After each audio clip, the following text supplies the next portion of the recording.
Good morning, boys and girls. I'm so glad you joined us today. This is Connie McClain with Janesville Apostolic Ministries, and our story today is God Speaks to Moses, found in Genesis chapter 2 and 3.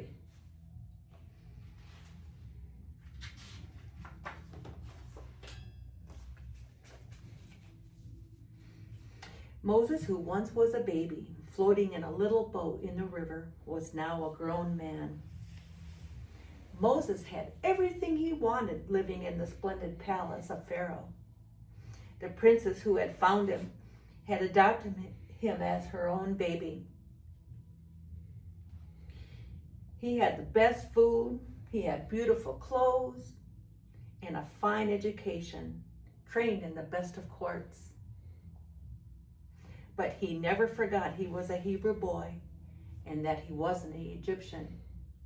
One day he said to himself, I shall go and visit my Hebrew brothers to see how they are all doing. When he arrived where the men were working, Moses couldn't believe what he saw. The conditions that he seen were so bad. The men worked long hours carrying heavy bricks and mortar, and they were beaten if they didn't work hard enough.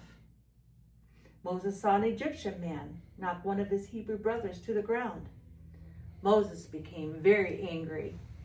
He looked this way and that way, and when Moses thought that no one was looking, he did a very terrible thing.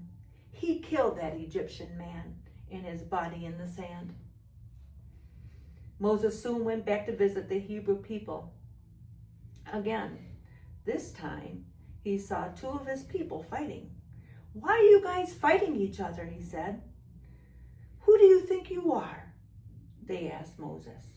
Do you plan on killing us like you killed that Egyptian man?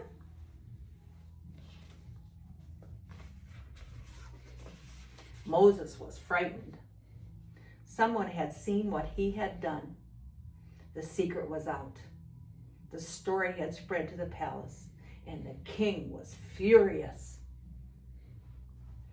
He shall die, Pharaoh shouted. I must leave here as fast as I can, thought Moses, and he ran away into the land of Midian and sat down by a well to rest. 7 girls, daughters of Jethro, came towards him. They wanted to fill the water troughs for their father's flocks. Just then, some other shepherd arrived with their sheep too. Roughly, they told the girls to get out of the way until their own sheep had been given water. That's not fair, thought Moses, and he jumped up to defend them girls.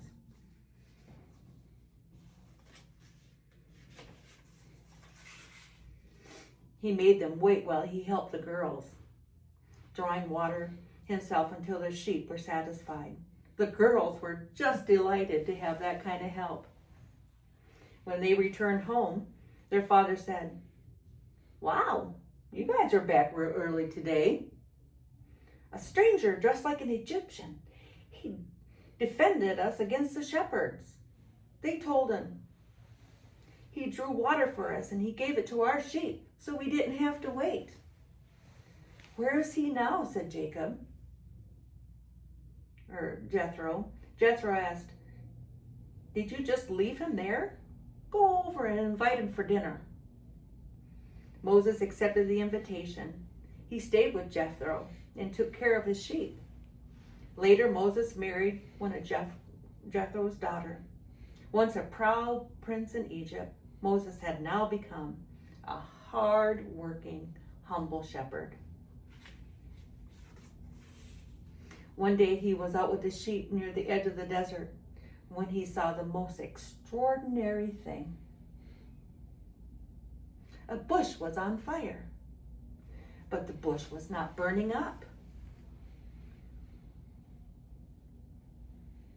Cautiously, Moses moved closer to have a better look at it. Then he heard a voice coming from the burning bush. Moses, Moses! Who is it? Asked Moses. Don't come any closer, the voice told him. It was God's voice. Take off your shoes, because you are standing on holy ground.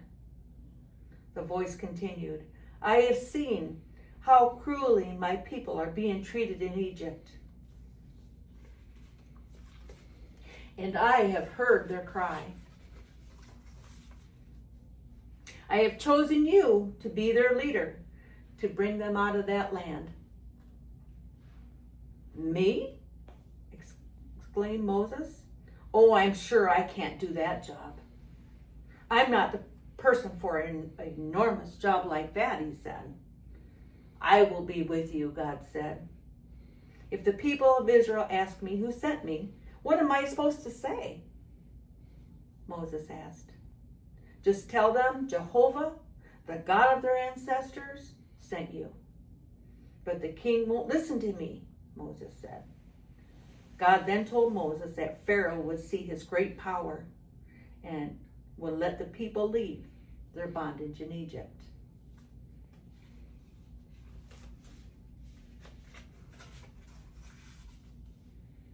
Moses trusted God and accepted the great challenge that lay before him, which brings me to our memory passage today, found in Exodus 4:12, which reads, can you see that?